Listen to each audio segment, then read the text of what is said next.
अगर मैं आपसे बोलूं कि एक पूरा शहर समुद्र के ऊपर तैर रहा है, जिसके अंदर मॉल्स हैं, होटल्स हैं, विलास हैं और वो दिखने में एक बड़े से पाम ट्री जैसा है, इसका नाम है पाम जुमेरा।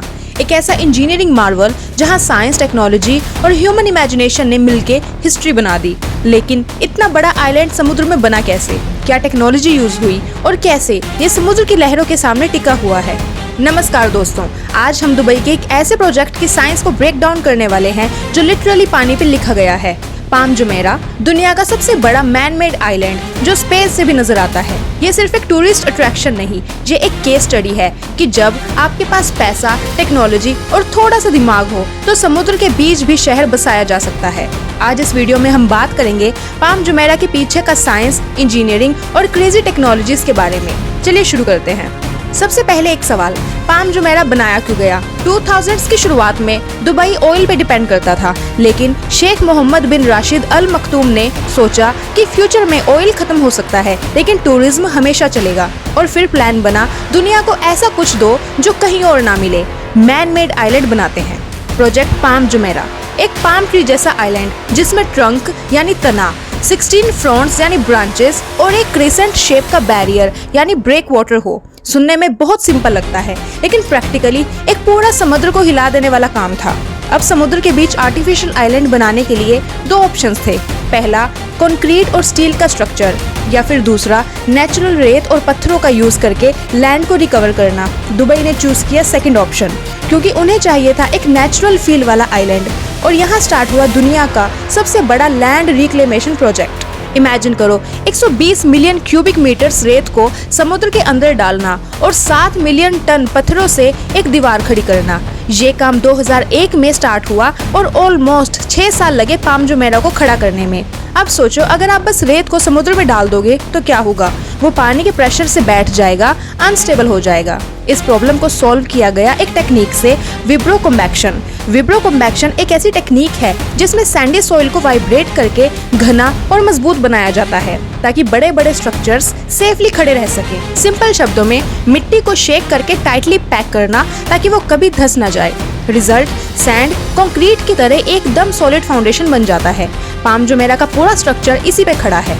और एक और चैलेंज, समुद्री तूफान और लहरें। समुद्र की लहरें अगर डायरेक्टली आइलैंड पे टकराएंगी तो पूरा स्ट्रक्चर डिस्ट्रॉय हो सकता है। इसके लिए बनाया गया 11 किलोमीटर लंबा क्रिसेंट शेप्ड बैरियर यानी एक तरह की प्रोटेक्टिव वॉल। ये वॉल बनाई गई 7 मिलियन टन पत्थरों से और ये रॉक्स इंपोर्ट हुए थे यूएई के पहाड़ों से। कंक्रीट यूज नहीं किया गया क्योंकि रॉक्स नेचुरली पानी एब्जॉर्ब और डिफ्लेक्ट करते हैं। और सबसे क्रेजी बात, इस प्रोटेक्टिव वॉल में स्पेशल गैप्स छोड़े गए ताकि पानी अंदर अच्छे से सर्कुलेट हो सके, वरना ट्रंक और फ्रंट के बीच का पानी सड़ जाता, स्मेल आती और मरीन लाइफ खत्म हो जाती। अब आती है सबसे इंटरेस्टिंग चीज, पाम जुमेरा का शेप बनाना। सोचो, एक पाम ट्री बनाने के लिए तुम्हें एग्जैक्ट प्रिसीजन चाहिए। अगर फ्रंट्स थोड़ा भी इधर उधर होते तो पूरा डिजाइन बिगड़ जाता। इस प्रॉब्लम को सॉल्व किया गया जीपीएस टेक्नोलॉजी के थ्रू। यूएस आर्मी के सैटेलाइट्स यूज किए गए जिसमें सेंटीमीटर लेवल की एक्यूरेसी थी। हर दिन सर्वे बोट्स और ड्रेजर्स जीपीएस के थ्रू रेत को समुद्र में डालते थे, बिल्कुल डिजाइन के हिसाब से। रिजल्ट, एक ऐसा पाम जो स्पेस से भी क्लियरली दिखाई देता है। पाम के ट्रंक यानी स्टेम और क्रिसेंट यानी बैरियर को कनेक्ट करने के लिए बनाया गया एक 1.4 kilometre long under water tunnel. ये टनल बनाई गई प्री फैब्रिकेटेड कंक्रीट सेगमेंट से जो एक एक करके सी बेड पे रखे गए। फिर उन्हें सील किया गया और वाटर पंप्स के थ्रू सारा पानी निकाल दिया गया। इस टनल के थ्रू व्हीकल्स इजीली ट्रंक से क्रिसेंट तक ट्रैवल कर सकते हैं। पाम जुमेरा बनाते वक्त सबसे बड़ा कंसर्न था मरीन लाइफ। इनिशियल कंस्ट्रक्शन के बाद फिशेस और कोरल डैमेज हो गए थे, लेकिन दुबई ने आर्टिफिशियल रीफ्स बनाए और मरीन लाइफ को रिवाइव किया। आज के टाइम पे पाम के आसपास डॉल्फिन्स, फिशेस और इवन टर्टल्स भी मिलते हैं। लेकिन हाँ, क्रिटिक्स कहते हैं कि पाम जुमेरा के एनवायरनमेंट पे स्टिल नेगेटिव इम्पैक्ट है क्योंकि नेचुरल करंट डिस्टर्ब हो गए हैं। पाम जुमेरा एक इंजीनियरिंग वंडर है, लेकिन इसके चैलेंजेस भी हैं। सेटलमेंट प्रॉब्लम, सैंड सेटल होता रहता है, इसीलिए कांस्टेंट मॉनिटरिंग होती है। सी लेवल राइज, क्लाइमेट चेंज की वजह से फ्यूचर में रिस्क है। मेंटेनेंस कॉस्ट, आइलैंड की हर वक्त मेंटेनेंस होती है वरना इरोजन हो सकता है। पाम जुमेरा सिर्फ एक रियल एस्टेट प्रोजेक्ट नहीं है, ये एक सिंबल है ह्यूमन डिटर्मिनेशन का। सोचो, एक सिटी जो डेजर्ट में बनी उसने समुद्र के अंदर एक पाम शेप्ड आइलैंड बना दिया जिसमें होटल्स, विलास, रोड्स, टनल, शॉपिंग मॉल सब कुछ है। Atlantis hotel, luxury resorts, private beaches, ये सब उसी रिक्लेम्ड लैंड पे खड़ा है जो एक टाइम पे सिर्फ समुद्र था। पाम जुमेरा ने दुनिया को दिखाया कि इंसान अगर चाहे तो इम्पॉसिबल को पॉसिबल बना सकता है, और दुबई यहीं रुकने वाला नहीं है। उसने बनाया पाम जबल अली और द वर्ल्ड आइलैंड। लेकिन जो पहला मिरेकल था पाम जुमेरा, वही हमेशा एक इंजीनियरिंग लेजेंड बना रहेगा।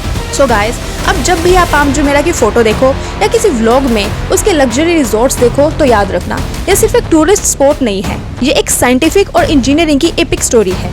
ऐसी स्टोरी जिसमें इंसान ने डेजर्ट और समुद्र दोनों को चैलेंज किया और जीत लिया। आपको क्या लगता है, पाम जुमेरा एक अचीवमेंट है या नेचर के अगेंस्ट एक रिस्क? कमेंट करके जरूर बताना। अगर आपको ये वीडियो पसंद आई तो लाइक, शेयर और सब्सक्राइब करना मत भूलना, क्योंकि ऐसे ही क्रेजी साइंस और इंजीनियरिंग वाली कहानियाँ हम आपके लिए लाते रहेंगे।